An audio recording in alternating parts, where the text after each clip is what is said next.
Welcome.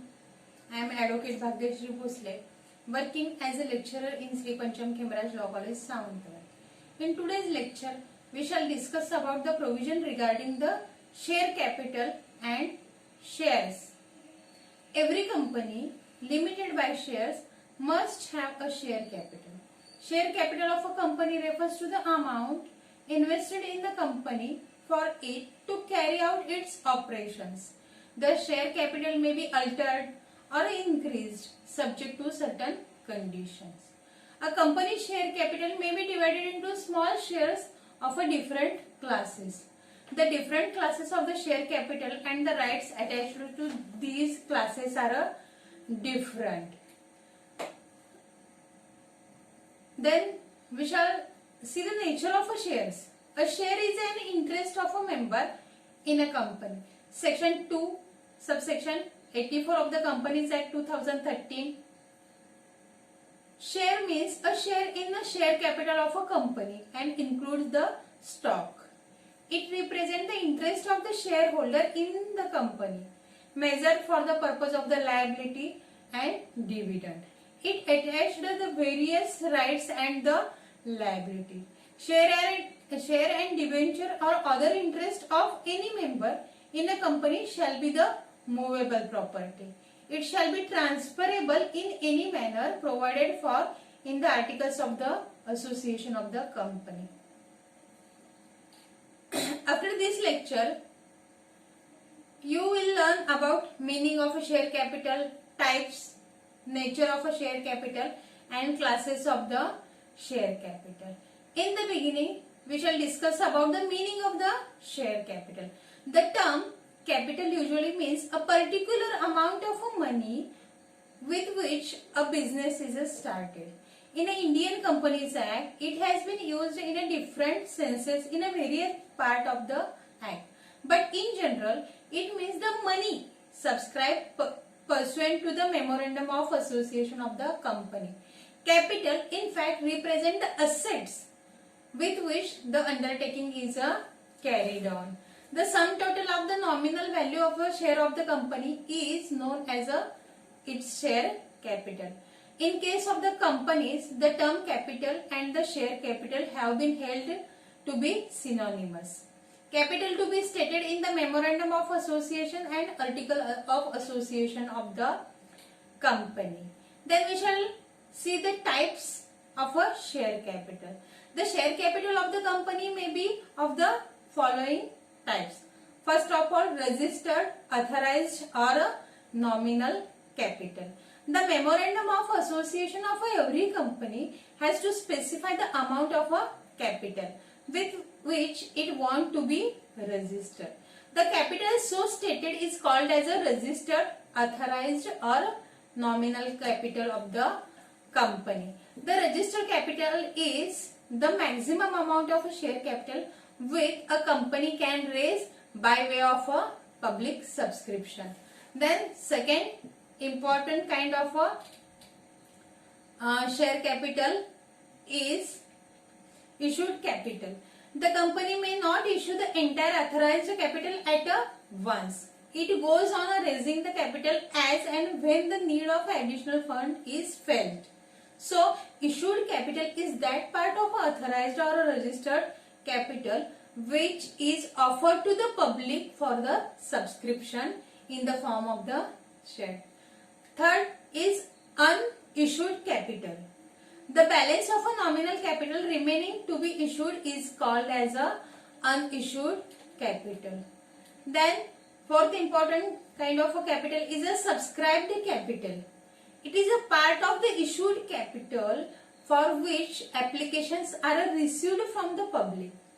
The subscribed capital is allotted to the respective subscriber as per resolution passed by the director of the company. Then fifth one is a called up a share capital. It is that part of the subscribed capital which has been called by the company.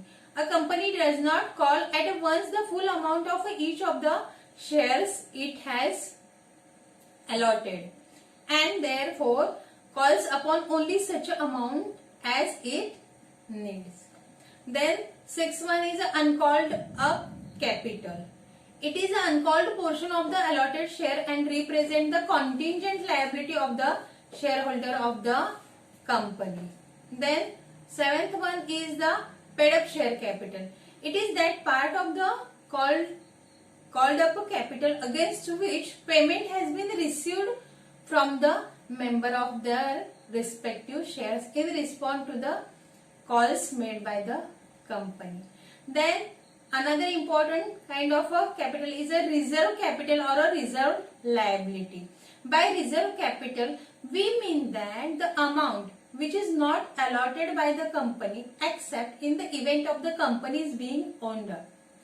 The company cannot demand the payment of money on the share to the extent during the lifetime. Reserve capital may be created by means of a special resolution passed by the company in a general meeting by 3/4 majority of those voting on it.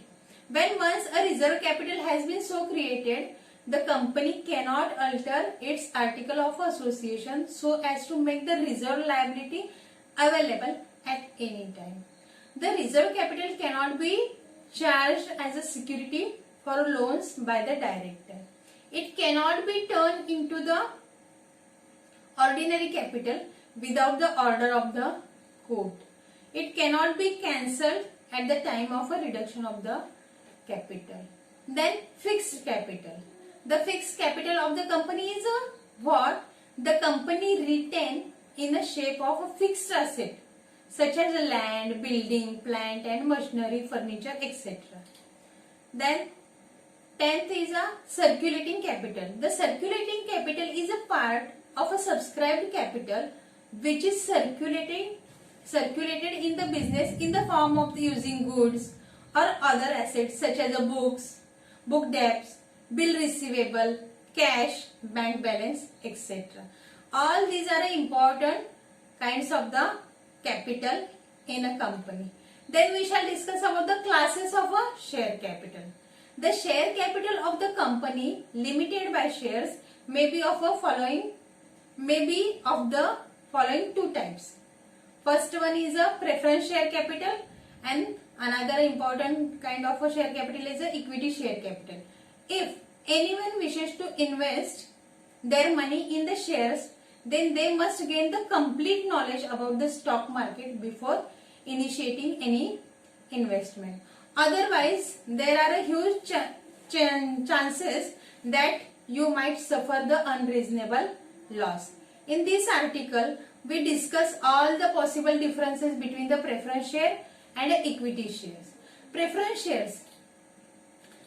shares means that part of the capital of the company which carries a preferential right as to the payment of a dividend at a fixed rate during the lifetime of the company. The second important characteristic of the preference share is that it carries on the winding up of the company a preferential right to be repaid the amount of the capital paid up. Preferred stocks, also known as the preference share, are those shares which are given a preference as regard to the payment of a dividend and repayment of the capital. The term preference share refers to the fact that its holder receive the preferential treatment over the common stockholder in the event of the liquidation and when the dividend are paid but do not enjoy the normal voting right. Therefore, the preference in terms of a dividend, they have been named as a preference share.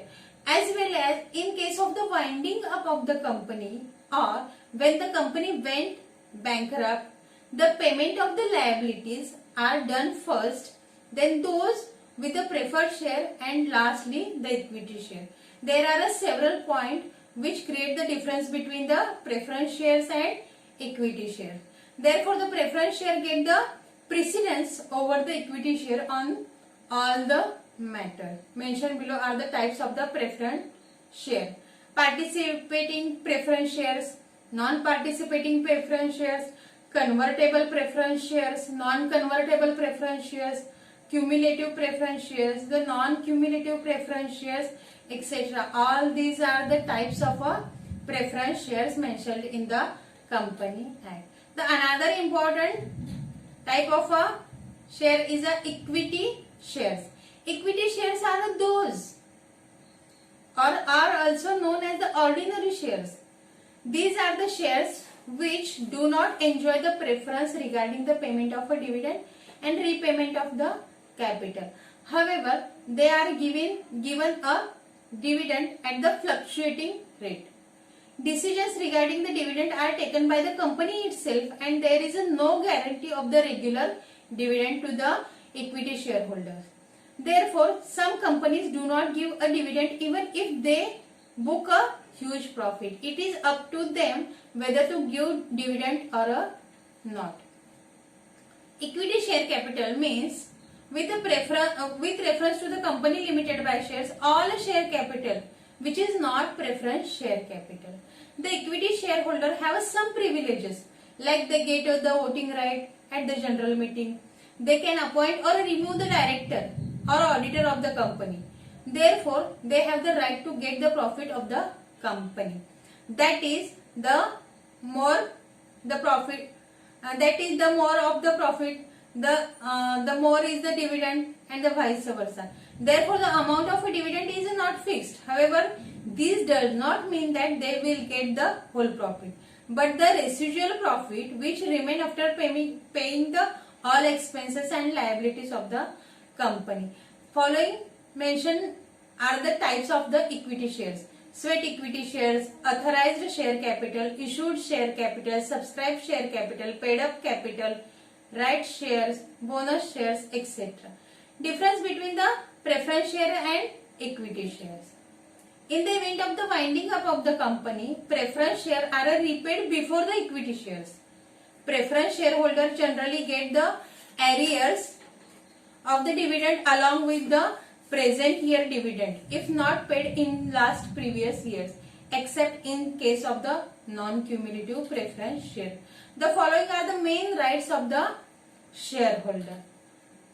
First of all, to elect the director, thus participate in the management of the company, to vote on the resolution at the meeting of the company, to receive the dividends, to seek the relief from the appropriate authorities in case of the oppression or the misrepresentation, then to vote at a meeting of the company, to requisition an extraordinary general meeting of the company, to receive the notice of the general meeting of the company, to appoint a proxy and inspect the proxy register, to appoint a representative to attend the company's general meeting on behalf of the body corporate in the event of the body corporate being a member. So all these are the important rights of the shareholder. Then we shall discuss about the share certificate. Every share in a company having share capital shall be distinguished by the distinctive number. Section 46 of the Act declared that a certificate issued by the company under the common seal of the company shall be prima facie evidence of the title of the person to such a share. Such a share shall specify the share held by any person. Where the share are held in a dematerialized form, the record of the depository is the prima facie evidence of the interest of the beneficial owner.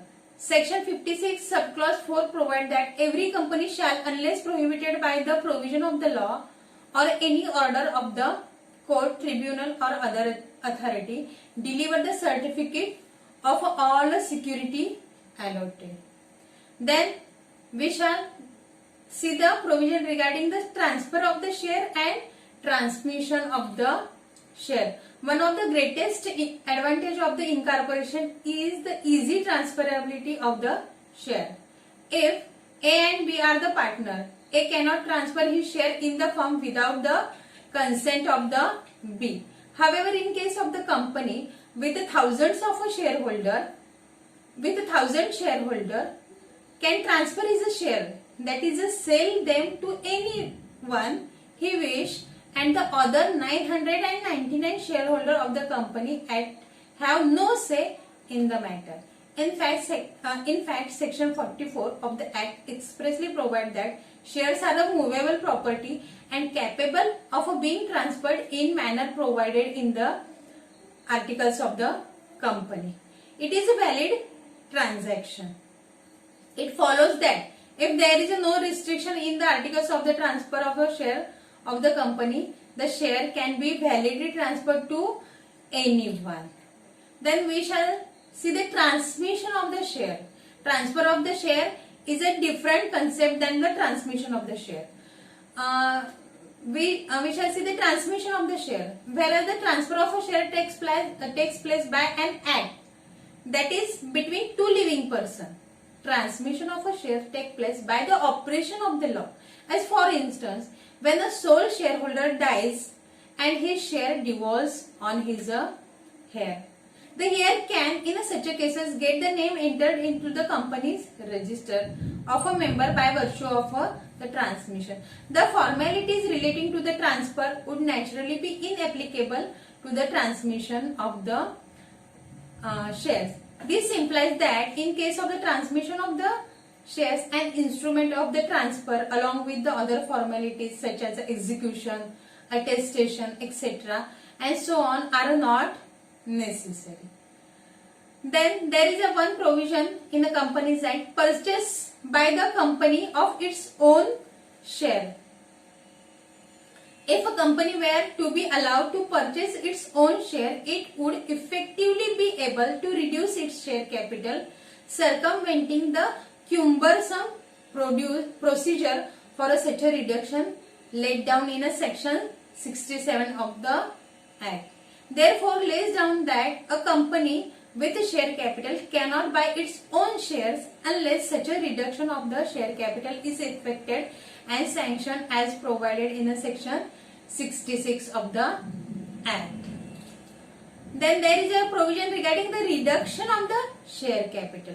Conservation of the capital of the company is safeguarded not only in the interest of the shareholder but also for the protection of its creditor. Strict provisions are therefore made in the Act as regard the reduction of the share capital, and if these provisions are not strictly complied with, the reduction of the share capital of the company is not valid. Section 66 of the Act allows the company to reduce its share capital and consequently alter the memorandum by reducing the amount of a share capital of a company and its share inter alia by extinguishing or reducing the liability of any shares in respect of the share capital not paid up, or by cancelling any paid up share capital which is lost or unrepresented by available assets, or paying off any paid up share capital which is excess of the want of the company. So these are the provisions regarding the reduction of the share capital of the company. Then we shall discuss about the members of the company and shareholder of the company. So first of all we shall discuss about the who is a member of the company. The initial subscriber to the company's memorandum of association are deemed to have agreed to become a member of the company. Any other person who agrees to become a member of the company and whose name is entered in the register, its register of the member will become a member of the company. Essentially, a member is a person who participates in the capital of the company and registered as such. The register of a member is the register which must be kept by every company. The register must be ordinarily kept in a company's register office. However, it may be kept elsewhere, although not outside the state, for the purpose of being updated, etc. Every company is required to notify the registrar of a company of the location at which the register is kept and of any change in the address. The register is open to inspect to every member free of charge and to any member of the public on a payment of a small fees. It must be set out the following information: member's name, members' addresses, member of a share held by each number of a share held by each member, the date on which each person was entered into the register, the date on which each person ceased to be the member. Section 116 of the Companies Act 1963 amended as per the provision. Then we shall see the who is a shareholder. A shareholder is a person who holds a share or a shares in a company. A member of a company which is limited by share must be a shareholder in the company. In practical terms, a shareholder will invariably be a member of the company. However, it should be noted that a person who purchases a share in a company while being a shareholder from the date of a purchase will not become a member of the company until their name is entered into the register of the member.